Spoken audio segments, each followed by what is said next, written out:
कर रखा, क्या उद्देश्य है केंद्र का? क्या वो चाय बागान को बंद कराना चाहते हैं? यहाँ बीजेपी का ये नीति जो है बहुत ही गलत है। तो साथियों, आज हम लोग मौजूद हैं केंद्रापड़ा टी स्टेट में, और मैं बता दूं कि प्राथमिक रूप से वेस्ट बंगाल यानी डुवर्स के क्षेत्र में तृणमूल चाय बागान श्रमिक यूनियन की तरफ से जो एकता यात्रा चलाई जा रही है, तो आज यहाँ पे हमारे साथ जुड़े हुए हैं तृणमूल चाय बागान श्रमिक यूनियन के स्टेट प्रेसिडेंट। तो चले जानते हैं कि इस पर क्या कहते हैं। तो सर, जो श्रमिक की एकता यात्रा चलाई जा रही है, तो इसको लेकर क्या उद्देश्य है कि सामाजिक तौर पर लोगों तक पहुंचना क्या हो सकता है?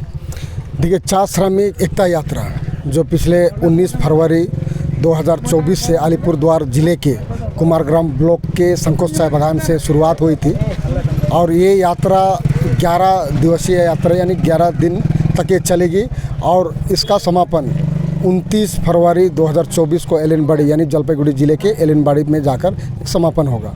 हम अपनी बातों को, सही बातों को, सरकार के कामों तक को घर घर तक, गांव गांव तक, लोगों तक, चाहे श्रमिकों तक पहुंचाने के लिए पद यात्रा कर रहे हैं। तो सर, हमने देखा कि कल ही एक नोटिफिकेशन आया वेस्ट बंगाल गवर्नमेंट के द्वारा कि जो अनाउंसमेंट किए गए थे कि मनरेगा के पैसे को दिया जाएगा प्रत्येक जनता जो कि वंचित है उस पैसे से, तो 26 तारीख से स्टार्ट होकर अब 1 तारीख तक कंप्लीट हो जाएगा। तो इस पर क्या कहेंगे? 2 वर्षों से केंद्र ने 100 दिन के गरीब लोगों का पैसा रोक के रखा जी। इस पर हमारा आंदोलन भी हुआ, माननीय मुख्यमंत्री की अगुवाई में, एवं ऑल इंडिया तृणमूल कांग्रेस के सर्वभारतीय जनरल सेक्रेटरी है अभिषेक बनर्जी की अगुवाई में हम दिल्ली भी धरना दिए थे जी।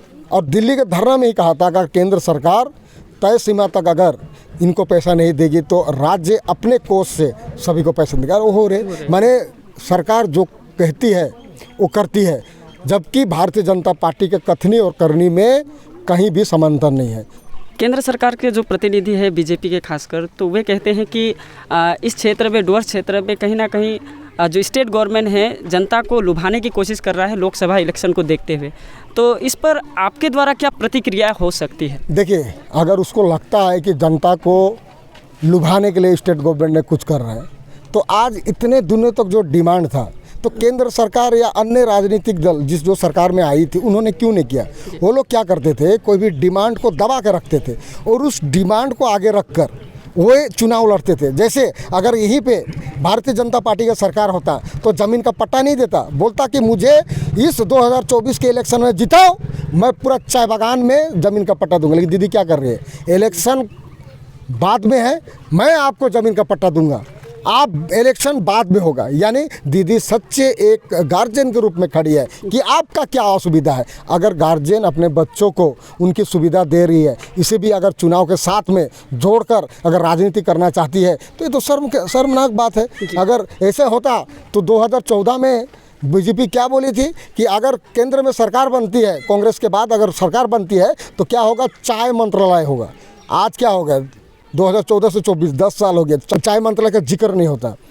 केंद्र की निकम्मा सरकार, मैं तो निकम्मा बोलूँगा, चाय बागान के लिए कुछ भी नहीं किया, उल्टा टी बोर्ड को बंद करके रखा है, टिस्टाबेंट को बंद करके रखा है। टी बोर्ड जो चाय बागान के विकास के लिए, चाय मालिकों को डेवलपमेंट के लिए, प्लांटेशन लगाने के लिए, फैक्ट्री बैठाने के लिए, इरिगेशन कराने के लिए, नए मशीन खरीदने के लिए जो सब्सिडी पैसा देता था उसको बंद कर रखा। क्या उद्देश्य है केंद्र का? क्या वो चाय बागान को बंद कराना चाहते हैं? यहाँ के वर्कर को पलायन करने के लिए मजबूर करना चाहते हैं? बीजेपी का ये नीति जो है बहुत ही गलत है, कुछ करेंगे नहीं और करने के लिए बाधक भी रहेंगे।